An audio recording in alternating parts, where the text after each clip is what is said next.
Welcome to episode 191 of Sports Geek. On this week's episode, I chat with Tanya Gallina from Hawthorn Football Club about membership, community and ticketing. Welcome to Sports Geek, the podcast built for sports digital and sports business professionals. And now, here's your host, who is looking forward to meeting you in Queensland, Sean Callanan. Thanks, DJ Joel. Yes, my name is Sean Callanan and you are listening to Sports Geek. You might be doing that on Pocket Cast because I mention it nearly every single podcast. It is my favourite podcasting app. Please let me know where you are listening to Sports Geek. You might be doing it on sportsgeekhq.com. You might listen to it on Apple Podcasts or Google Play. As always, as a listener, you can always contact me. You can do it via the social media at Sean Callanan on most platforms, and also you can try via email, sean@sportsgeekhq.com will get me. As always, if you want to catch up, want to work with me, want to push an idea past me, get my opinion on something, I love to help podcast listeners. If you want to book a time, just go to sportsgeekhq.com/phone call. And as DJ Joel mentioned at the top there, I am looking forward to meeting a few people that I have not met before in Queensland in May. I've already had a few people from the Sports Beer Slack community reach out and say they want to catch up when I'm there. So you can go to sportsgeekhq.com/Queensland 2018, and that'll send you to the Queensland Sports and Rec dates. So Friday, May 4, I'll be in Mackay. Thursday, May 17, I'll be in Brisbane, and then Thursday, the 31st of May, I'll be up in Cairns. So if you're in Mackay, Brisbane or Cairns and you want to meet up or you want to catch up in some way, go to that link, sportsgeekhq.com/Queensland 2018. You'll get all those dates and find out if you can. I'm pretty sure you'll be able to go. If you're paying tax, you should be able to go. Just to give you an idea of what I'll be talking about, I'll be talking about how data and how sports clubs and grassroots can leverage data and what they can do in the social and digital space. Now they can use the data from marketing campaigns to make better decisions. Now I think my presentation would probably have changed just a little bit, probably the last 6 months. I mean, the presentation I would have given to the Sports and Rec attendees would have been vastly different given the changes in Facebook. So I'll be updating that deck in the next couple of weeks and look forward to meeting some people up in Queensland, in Mackay, Brisbane and Cairns. All the links will be in will be in these show notes. As always, you just put the show number. This is episode 191. We'll get you to the episode, sportsgeekhq.com/191. Really enjoyed catching up with Tanya Gallina. Went out to Waverley, the headquarters of the Hawthorn Footy Club here in the AFL. And yes, Tanya and I have been bouncing backwards and forwards trying to tee up a time. She's had a long career in sports and very much integral person and a leader in the space of membership. And as I've said before, Melbourne is a world leader in terms of membership marketing. And Tanya has been someone that has been at the coalface across multiple clubs and multiple sports in the membership space. So I hope you enjoy my chat with Tanya Gallina from the Hawthorn Football Club.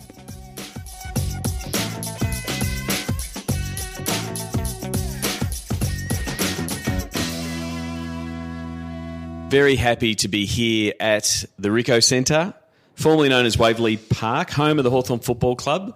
Tanya Gallina, General Manager of Consumer Services and Tasmania for the Hawthorn Football Club. Welcome to the podcast. Thank you, Sean. Thanks for having me. Wanted to catch up. I think we've been bouncing backwards and forwards for a little while on trying to tee this up. So thank you for making the time. You've been in the world of sports, especially here in Melbourne, for a long time. Multiple clubs, multiple sports. Do you want to take people a little bit to your origin story into sports and Sure. and the background? Yeah, sure. I was lucky enough, I suppose, to get a placement at Carlton Footy Club while I was at uni. I did think I wanted to be a journo. I looked at someone like Caroline Wilson and thought, yeah, I can do that. What did you study at uni? I didn't get enough points to get into journalism at RMIT. So I did a BA at Swinburne. Okay. And then added marketing onto that, so a business component. So spent some time in the comms department at Carlton and landed a casual job. I actually did a bit of volunteering at Carlton and then landed a casual job there and then got a permanent role. So always in that customer service membership space and progressed to membership manager. So I was there for 7 years, pretty tough years, 2000 to 2007. And really for me, it was such an amazing learning curve. Not a lot of money and resources, so a lot about work ethic. And I was a 25-year-old membership manager and really quite green, but held me in great stead to learn about the basics and learn a lot about customer service and the principles around membership. And then spent a year at Melbourne Victory. So that was they'd outsourced all their membership and merchandise and wanted to bring it back in-house. Okay. So for me, it really was rebuilding their membership product, and I think they wanted someone from the AFL landscape to kind of lead the way in their membership product as well. They definitely of the A-League team. So for the people who are listening overseas, Melbourne Victory are part of the A-League, a football team, and now a very successful very well. membership organisation. Yes, yep. And so you took some of those principles from Carlton because, I've just discussed previously on the podcast how Melbourne is a membership city, and AFL has definitely led the way, nationally on how membership marketing happens. So you took some of those learnings across to the Victory to bring it in-house? Absolutely, and really kind of modelled a lot of the reserve seat modelling. So we really kind of worked on all those customer service principles, bringing it in-house. And I was lucky enough to start there. They'd just won a championship. So I won't take credit for the number. Yep. But, it was really interesting dealing with interstate teams as well, because they just didn't want to look at membership the way that we did at Victory. So we leveraged that, and I think we ended up with 17,000 members, and it was really quite successful. So I had a year at Melbourne Victory and achieved a lot there, but then the opportunity was there to come back to AFL. And so I started here at the Hawks in 2008 as membership manager. Pretty good year to start, I must say. So you started Hawthorn as membership fan development manager, 2008, just as they're heading into a very successful period. Correct. So I started in Feb of 2008.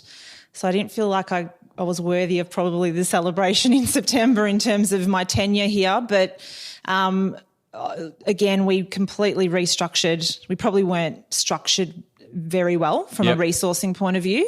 So really we structured our department around communications and strategy and operations, which is our servicing. So really clear lines.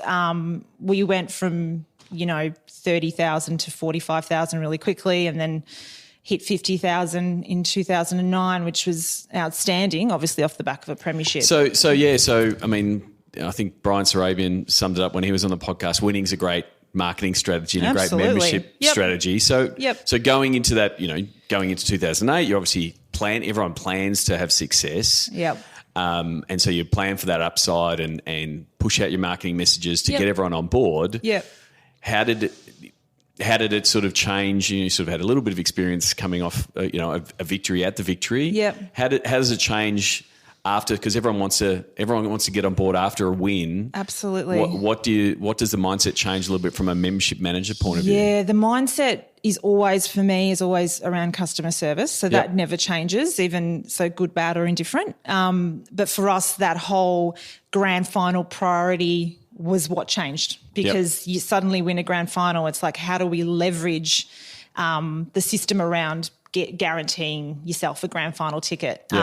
So that was a quick change in our strategy. We were like, right, okay, we've now won it. So how do we now leverage that? And we sold out very, very quickly and created waiting lists and all those things. So that's the thing. So the MCG has, again, it sort of changes between 12 and 15,000 that the representing club gets. Correct. And so the clubs have this leeway to say, well, we're going to put these aside and make these style memberships guaranteed tickets. That's exactly right. They're the premium product that you can sell post. But we also have to be very conscious of that. there is other priorities, and we want to open. So we wouldn't completely make it all guaranteed. We just that's just really unfair. So we also have a ballot system for other types of memberships. To be able to leverage that, obviously, great opportunity for revenue, but also it's about servicing. We increased volume so quickly. It's about servicing all those members, from fulfillment to phone calls to more attendances at games. So you've spoken a little bit about, or a couple of times about customer service. How do you measure, your team and the club overall to say we are serving our members and we are doing? What are some of the KPIs you look for? Yeah, I mean, really basic stuff within our team is abandoned call rates and overall feedback and surveying, and I know that even our corporate team has gone through a customer service training session. So it's entirety. It's from your receptionist to everyone in the business. So and our footballers. So for us, we're so fan centric. But I guess from a membership, if I'm talking membership perspective, that's always been my core. Has been you start with that and then work out everything else later. Because if you're not communicating and servicing your members correctly, then there's no point in doing anything else. And so how has that changed from, say, your time at Carlton and the Victory to now with social, which everyone has got their own little platform? And whether they're tweeting or whether they're writing on the page, how does the membership team sort of coordinate with the digital social team that are keeping an eye on those channels? How has that developed over the years? Yeah, it's completely shifted. So you go so our volume of calls have gone down because now it's you buy online and you email. We also have 85% of our membership that are on a payment plan. So we need to talk to them differently as well. So and collaboration is just so critical for us with our comms and digital team, because if a game looks like it's going to sell out or memberships have sold out, or they're not at the moment, but do you know what I mean? Do you understand? So we've really got to use those channels effectively. Even from a marketing strategy point of view, we would mail out a quarter in terms of what we used to do 10 years ago in terms of mailing. It's all now emails or SMSing or social media. One of the things I do regularly in my keynotes to say how much it's changed from 10 years ago. In the off season you would get one or two hard mailers from your footy club, and that would be the only comms you would have. And now you've got all of these channels constantly talking to you in the off season, and most of the membership comms has to be woven into that story.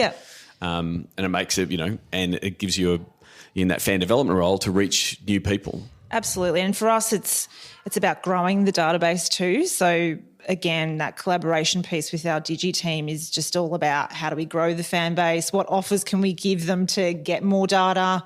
So not only for me is it renewing, it's growing. So it's continually evolving, Sean. And, I've been in the industry for 18 years, so completely different to what it was back in Carlton days.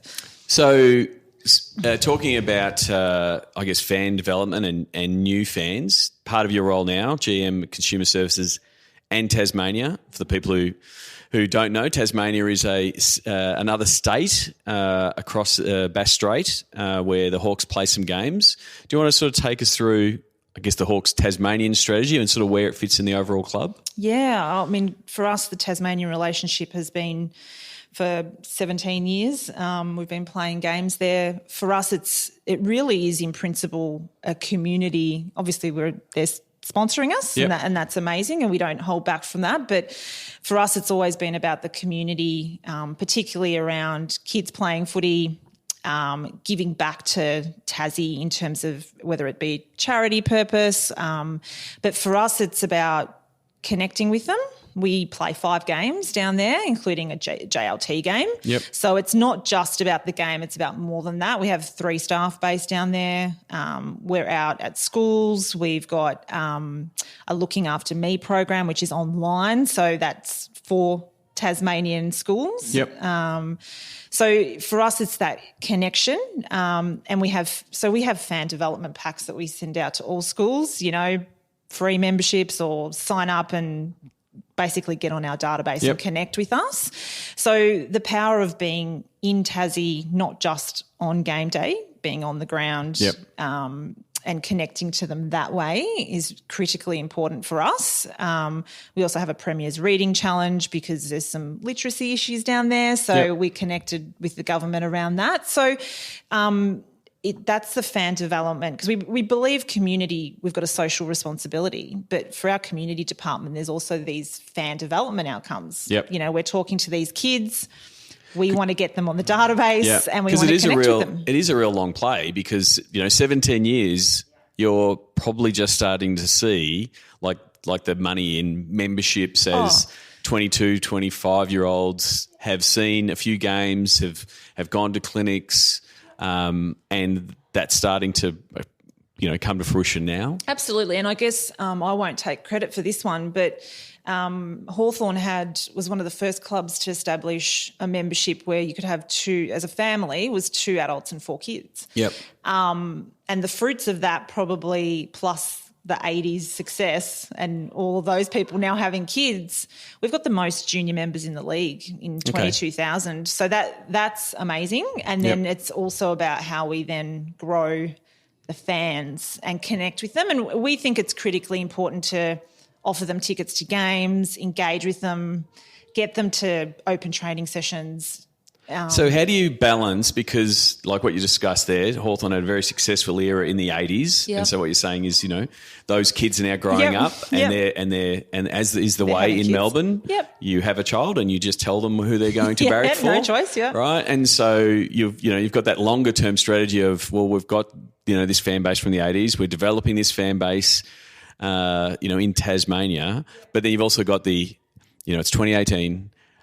These are the KPIs I've got to hit. Here's the membership targets. How do you balance that, the long-term strategy view and keeping them bubbling along with for us it's segmentation. So we understand our database really well. Yep. So we've also got to think about the fact that we've just won 3 premierships in a row. Yep. So whoever's sitting in my chair in 20 years, hopefully they're seeing the fruits of this success. So for us, it's really about communication and segmentation. Yep. So we very much understand who our Oz kickers are, who our kids that have received fan development packs, who our loyal members are in terms of retention strategies. So that's critical. So how is that data piece internally in the club? How's that been developed over the last 7 or 8 years? Because it's sort of been the last piece of the puzzle that's sort of happening in AFL land, because it's gone from, that broad one product membership to more segmentation, and they're becoming more, the data geeks that are working on the business side. So I feel like we've been at it for quite some time in terms of segmenting our database. And then so there's the database piece, and then there's the actual membership product piece that continues to evolve, because I think what you are seeing, or what we're all seeing in the AFL, is that there's a lot of no-shows in regards to and that's a global trend. Like correct. That, it's not just AFL. It's not just AFL. Definitely. It is happening. The people buying the ticket and not turning up, and that piece. Yeah. So I mean, from an AFL membership perspective, for anyone that's listening overseas, I suppose, is that we have an 11-game membership, which lots of clubs like us have a 3-game membership as well. We're just continuously trying to understand, if you've got an 11-game membership, you're only coming to maybe 5 or 6 games. So then your seat's vacant for those games. How do we resell that seat? How do we incentivise people to return that seat back so we can then on-sell that? How do we get people to games instead of sitting on the couch? So it's a continual journey at the moment. And at a venue like the MCG is a blessing and a curse, because it's a tremendous venue, no doubt, but it holds 95,000 people. So there's never a capacity issue. Like you can always turn up and get a seat. Exactly. Which is why there hasn't really been a strong resale market sort of develop in Australia. Correct. And so that education process of, whether it's trading back your ticket or those kind of things, that's part of that comms customer service piece as you start introducing, because football fans are very traditional. They know what they want. They don't like change. They like doing things the same way, and trying to introduce these type new concepts can freak some people out. And Sean, to be honest, I'll admit, in my journey and anyone else that's been part of the AFL industry for the past 10 years, we were like, get a reserve seat because it's yours. Yeah. You can come or you don't have to come. It's going to be there waiting for you. And, over the past few years, we're like, oh, jeepers. We now need to shift this mentality because everyone can see what's happening. Yeah. And it's almost like the way I describe it, and I membership marketing's done so well, and it's almost, in Melbourne at least, and for a lot of Australia, it's identity-based decision. It's not a financial decision. It's like I'm a Hawks person. I need a ticket.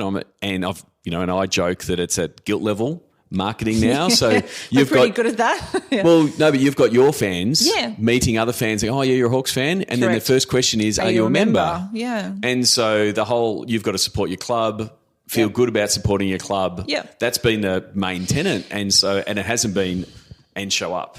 And so that's where the marketing mix, I think, is changing because it's very easy to, cool, we've got the money, don't have to worry about it, but the game experience, that kind of thing. And we're actually getting feedback now from our members that are sitting in members' bays saying there's not enough people in the members' bay now. Yeah. So the actual experience isn't as great. So, we've introduced a new Hawks Flexi membership because I think the other part of it's very similar to an AFL membership in terms of you can book your seat for a cost, $2, or you can walk up. But for us, key critical now, and the message that's coming through is that people want to bring their friends. Yep. So the fact you're in a reserve seat bay makes it really difficult because I can't bring you, Sean, if you want to come along to a Hawthorn Collingwood game. You're locked in to sit with those people every game, which is great for some people. Yep. Like a lot of people love that. They want to sit next to that person and say g'day, and they only know them at the footy. But then this generation that's coming through is like, I just want to choose a game and I want to go with my mates. Yep. So we've introduced that for the first time this year. So what's the Flexi product? Flexi product is very, very similar to AFL membership. Yep. So we've collaborated with the AFL on this because it is a trend. Yep. So we've opened up 3 bays. So it's really a new trial for us. You purchase a Hawks Flexi membership, but still gives you the access to our home games. Yep. But you book for $2 via Ticketek to reserve that seat, and you pay for a guest pass. Yep. Or depending on the game, we communicate. So if it's a big game, we'd be saying book your seats. Yep. But if it's a average game, we'd say there's a walk up available for you. But you can still buy a guest pass with your mate and walk up. So we had a first go at it on Saturday night, and it worked really well. And it really is conditioning. Yep. We really just need to change the mindset. And so is in that space, you're also, it's a bit of a data capture piece as well. Are you getting the details of the guests that's coming along, or is that sort of the longer term piece to say hopefully they're coming along and then for us, it's the first step for us is just to try and change the mentality, definitely, and again provide that really great experience. Make sure those bays are full. We gave everyone a flag. Yep. We did all activations in there, so we want people to be looking at it and going, oh, I want to be part of that. Yep. So and then yes, the longer term piece is always about data and the guests, but the guest might be an Oppo supporter, but yes, data is always part of that mix. Yeah. But the idea is they, again, your best salespeople are your current fans, and if they can bring their friend along and go, this is what it's word of like. mouth, this is definitely. So it's just amplifying that piece. Yeah, and we're going to stick at it because we strongly believe that it is going to be, well, I do anyway, that a model that clubs will, conform to almost, because currently that reserve seat model isn't really working great. Money in the bank, but does it look amazing? Not really. Yeah,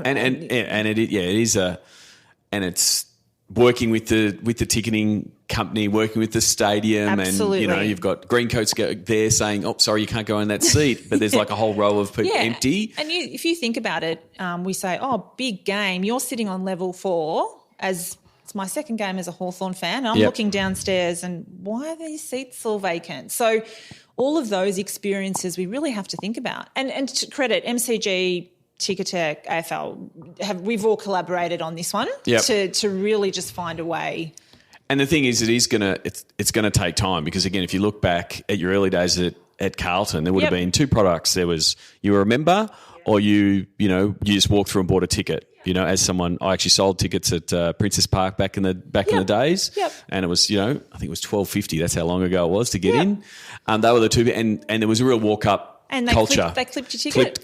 Clipped the membership. I had one of those. But the thing is, there was a real walk up culture, and when you talk to, when I've talked to people in the US, they're quite amazed that it'll be a Friday night game and 30,000 people could just show up. Yep. No doubt. And buy their tickets then. And I think over the last 15 years, the whole, we've better buy our tickets. We will have our tickets in our hands. Yep. I think Etihad Stadium and its development has sort of fast tracked that. Yep. So I think as that comes, and now we've got a new set of customers that are mobile focused that just want to be able to go click, get me a ticket and I'm in. Yeah. That's where those products will be easy for them to access. To your point, functionality, it's very clear to us that it's about ease of purchase. Yeah.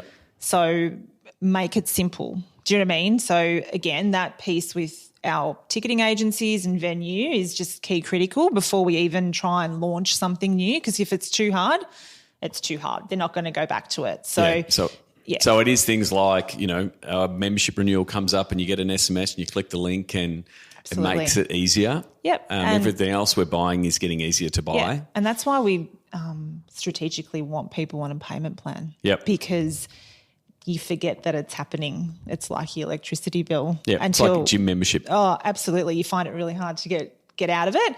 Admittedly, there's a lot of administration for us with, expiry dates and declines and stuff like that, but so worth it from a retention point of view. And it's good from a cash flow point of view. It's a steady thing, correct. So you're not getting what's coming. Boom or bust every time renewals coming in. Absolutely. So that has changed immensely as well. The other thing I want to talk about is how the fan experience at the games has changed over the past 5 or 10 years. 15 years ago, there was a game before the game, and people would come to watch the game, and then that moved away, and then there was warm ups, and then there was trying to do fan activities. Now the warm up's gone this year, which was a bit of a change for a lot of the clubs. To say, well, because you've got to, what do we do to bring the fans in earlier? Do they want to be in earlier? Yeah. How do they want to be entertained? How have you guys found that process? Yeah, it's continually evolving. So again, I think playing at a massive venue like the MCG, it's really hard to kind of get everyone's attention. And look, if you look at the stats, most people are coming in half an hour before the game. Yep. So we learn a lot about that from attendance time, you know, and we've tried a lot to get people there earlier. But again, society's changed. People don't have the time. I'm the same, like I used to watch curtain raises at Princess Park, VFL. And to be quite honest, I reckon a bit of that's going to come back because I think the AFL's probably thinking that might work. Again, it's a ground issue. But we have focused on family entertainment, and we've focused on engaging our members on when they arrive. So it's kind of that surprise and delight. Do you want to be part of our guard of honour? Or it's someone's birthday, we sing happy birthday to them. So we really, people that do our flag bearers around the ground are members. So it's all about, again, to your point about word of mouth before, it's like, how do we get these people engaged, surprise kids particularly, engage their parents, and then they spread the word about, if you go to a game, you've got a chance to do X, Y, Z. So is it also a bit of analysis from that ticketing data, but then also that segmentation piece, because you looking at your customer journey, if you're a 23-year-old, you're walking over straight from the pub 2 minutes before the bounce and you're just worried about the football. Whereas if it's a family of, 3 or 4 and you've got kids and backpacks and all these things in tow. Whole lot. And so you cater for those early turn up to make sure they're all settled, having fun. Correct. And it probably is still about that half an hour to 45 minutes, because if you've got kids, you probably don't want them there too super early anyway. And they'll probably go to the playground, kick the footy, come in. Do you know what I mean? So, and we just try and keep it really entertaining, bit of fun But yeah, it is hard in such a big venue.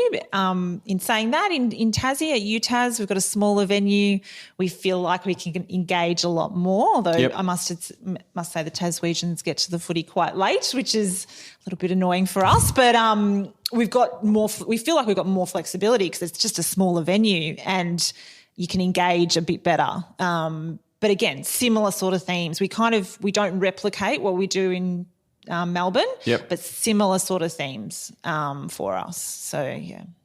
And the AFLW season just finished, and Hawks, on the roadmap to be joining. Yeah. How do you prepare for that, sort of watching what the current teams have done, and sort of because it becomes both, you become a bigger club internally and then externally. And then there's this, what I've at least seen from the outside of AFLW, it's a completely new section of fans. It's not just a complete transfer of, you follow the men's team, here's the women's team. It's completely new. So do you're coming in as in that second wave. Yep. What are the things you're preparing for AFLW? Yeah, so obviously disappointed that we actually don't have a timeline for a women's team. Yep. So we've been pretty vocal about that. But what that has done for us, Sean, is allow us, from a football perspective, is we've learnt a lot and we're building. So we've got a VFL women's team, which, they train here, they're housed here, and then they'll be out at City Oval in Box Hill to play and train.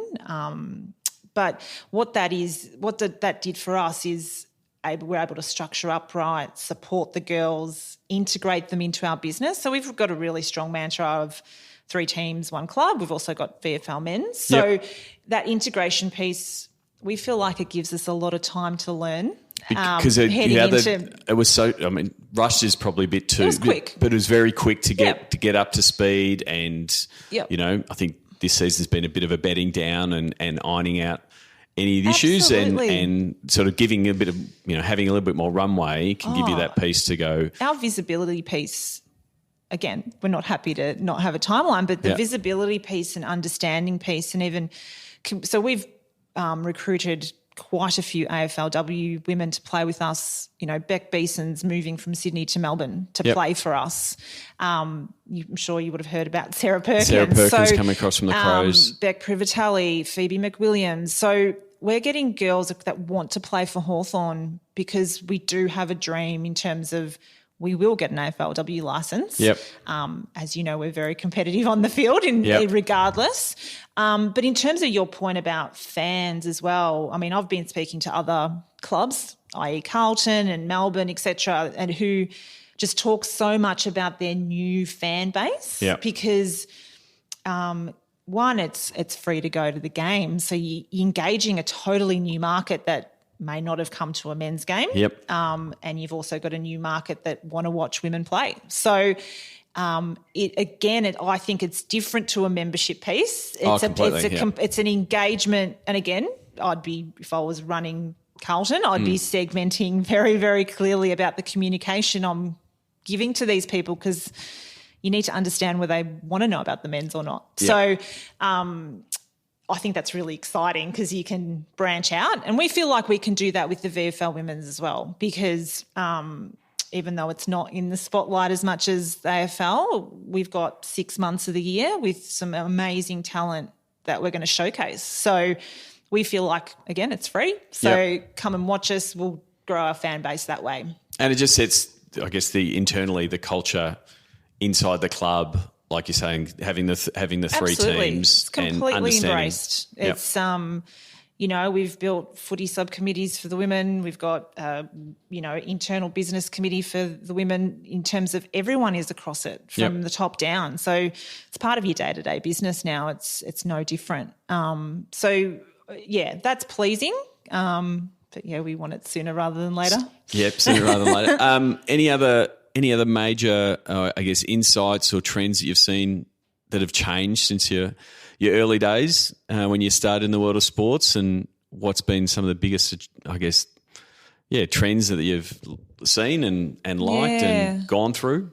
Oh, I could list a lot. Yeah. I mean, I just think even over probably the past 5 to 10 years, footy clubs are more than footy clubs. Yep. You know, if back at Carlton, we weren't talking about community. Yep. You know, it just was never less the suburban footy club. Yeah, we're just the local footy. We was community in terms of we want to embrace everyone probably just in Carlton. Yep. You know, and if you think about clubs now, community for us, you know, we've got next generation academies. You know, we've got zones. We're in Katherine. We're in Eastern Corridor here. Yep. We're in Gippsland, and we're activating in all those areas.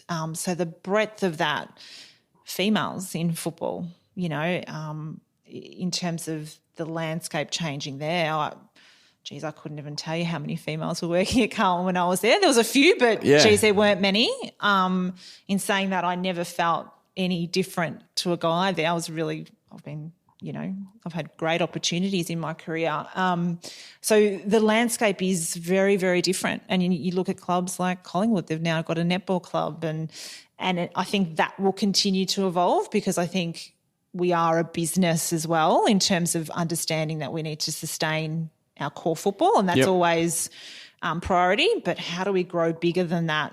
And that is a trend you're seeing with obviously multiple teams. You know, the Collingwood and the Giants with netball, the Crows and the Bombers going into esports. Yep. You know, the rumours in the papers that the Hawks and in basketball and things like that, to sort of look at how can the club continue being a sports club, but in multiple sports but still manage it. Yeah, correct. And I think for us, it's always going to be about ensuring we understand what our core business is, and we would never put that at risk, because we understand we are a member-based club, and that is always going to be our priority.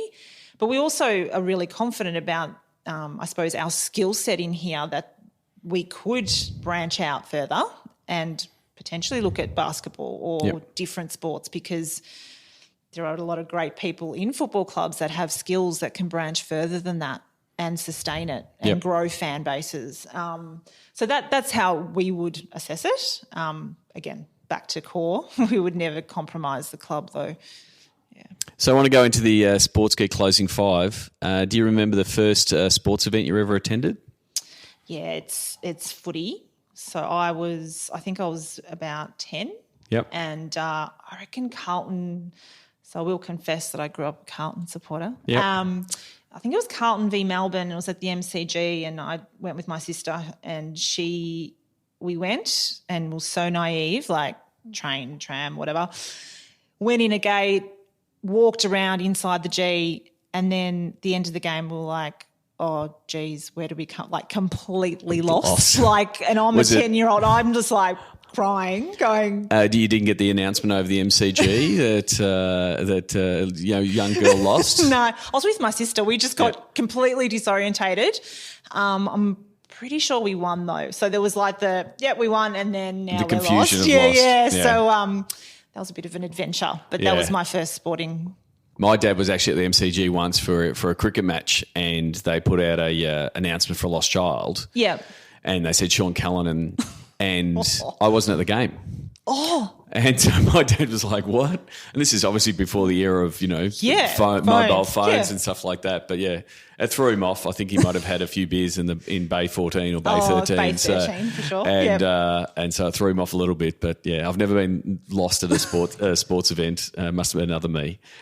You would have been to a few sports events in your time. Yeah. Do you have a favourite food memory of some ridiculous food, or is there a go-to food you have when you go to a game? I'm a go-to chips girl, like just always have my chips. But I still remember going to I was lucky enough, Hawthorn sent me overseas. I feel like we were kind of the lead in 2009. Yep. So I went with Clinton Bowen, who is a great guy, and we travelled to America. Yep. And it was all about fan engagement. Yep. So, think about that, nearly 10 years ago. And we went to a Yankees game, and I just couldn't believe the attention to detail in terms of the food. Like the paper had Yankees on it. Someone came to me and said, would you like to order?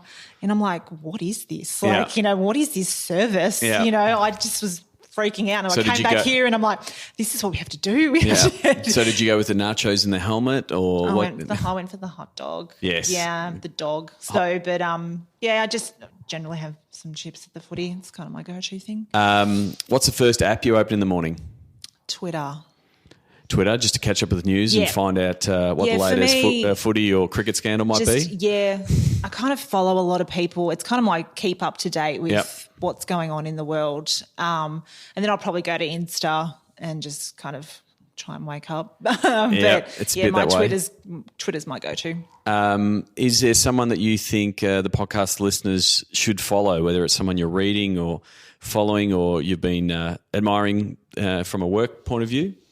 Like I said, I follow a lot of people, so I find this question a bit tricky, but I've connected with a lady called Michelle Redfern who is sits on the Williamstown board. Yep. And I've currently just been put onto the Box Hill board, so Okay. keeping that integration piece really strong. Yep. So I've met Michelle. She does a lot of stuff at board level and gender diversity. She does. So I haven't even met her in person yet. We haven't been able to connect, but I just find her views really interesting, and I'm actually looking forward to meeting her in person. But she's someone who I've added to the mix recently and I think just in terms of that VFL grassroots, I think it's important for women to be connected there. Yep. So, and there's a group of women that are on boards across the VFL now. So we look to meet quarterly, and so, yeah.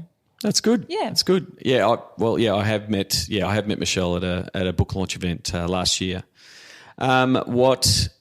What social media platform is your MVP? And so you can either have your Hawks hat on, or your personal view.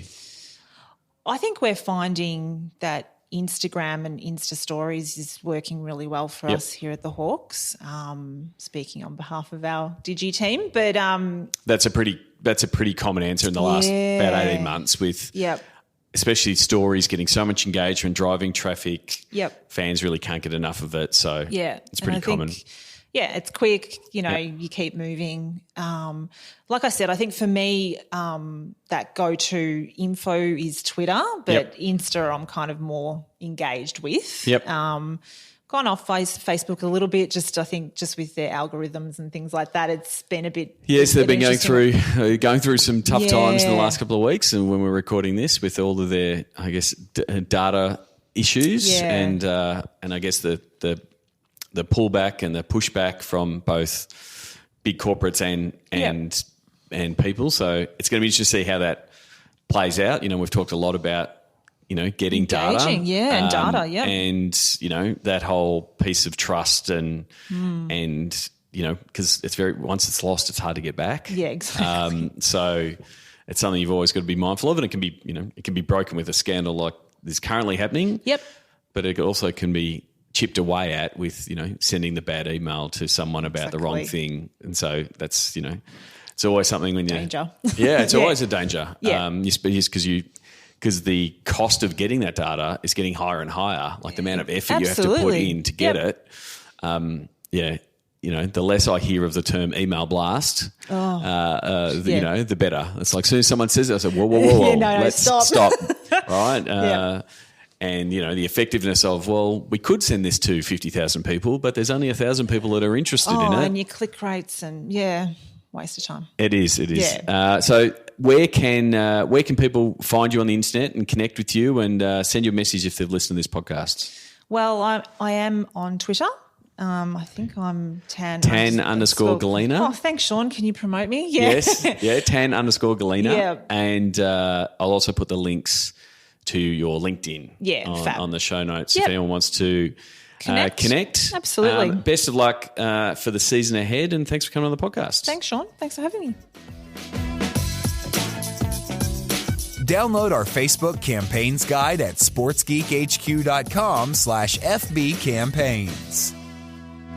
Thanks again to Tanya Gallina, TAN _ Gallina, GALLINA. Send Tanya a tweet or connect with her on LinkedIn. The links to connect with Tanya will be in the show notes, sportsgeekhq.com/191. just before I wrap this up, just sort of go through a few things that we've been working on, and it seems to be the bulk of our work at the minute. One of the things we're doing a lot of is helping teams and rights holders review their current rate cards from a digital point of view, obviously, and looking at what they're valuing their different social and digital assets. So, there's a process that we go through for that. It's some of the stuff that I'm doing in the book that is a work in progress. It's got to start getting it on paper, but it's starting there. But it is if you've got a rate card, or you don't know what to value your social media assets, or more importantly, you don't know what to value particular content series, then please give us a call. The other thing that we're looking at that I'm doing is a lot of people gave us really good feedback on the episode with Steve Sammartino. So that was episode, I want to go back, 182. So sportsgeekhq.com 182. Steve Sammartino, the author of The Lesson School Forgot. And Steve has been doing a lot of stuff around startups and helping corporates understand startups, and a little bit of stuff similar to Jack Elkins was talking about in the previous episode last week. And so Steve and I have teamed up to bring his startup and knowledge and my knowledge of sports to look at a sports startup workshop. So if you're interested in sort of bringing a bit more startup mentality into your team, I can't recommend Steve Sammartino highly enough. So if you want to have a discussion about how that might work and building out your team to start thinking of new ideas and ways they can solve problems, that's pretty much the sports startup workshop that Steve and I are developing. So as always, you can always send me an email, Sean@sportsgeekhq.com or sportsgeekhq.com/phone call. As always, if you're playing around with Facebook ads, I'm getting a lot of good feedback for the Building Facebook Campaigns book. You can get it at sportsgeekhq.com/FB campaigns, and you'll understand how we go about doing campaigns. Until then, as always, please get in touch via all the methods that I've given, email or social, or via the Sports Biz Slack that is consistently growing and making terrific connections in there. If you haven't jumped into Sports Biz Slack, please do so. Until next episode, my name is Sean Callanan, and you've been listening to Sports Geek. Join over 1,000 sports business executives in Sports Biz Slack. Go to sportsgeekhq.com/Slack. Please share your fave episodes of Sports Geek on LinkedIn. Be sure to tag Sean Callanan. Go to sportsgeekhq.com for more sports digital marketing resources. Want to chat with Sean? Book a time for a call. Go to sportsgeekhq.com/phone call.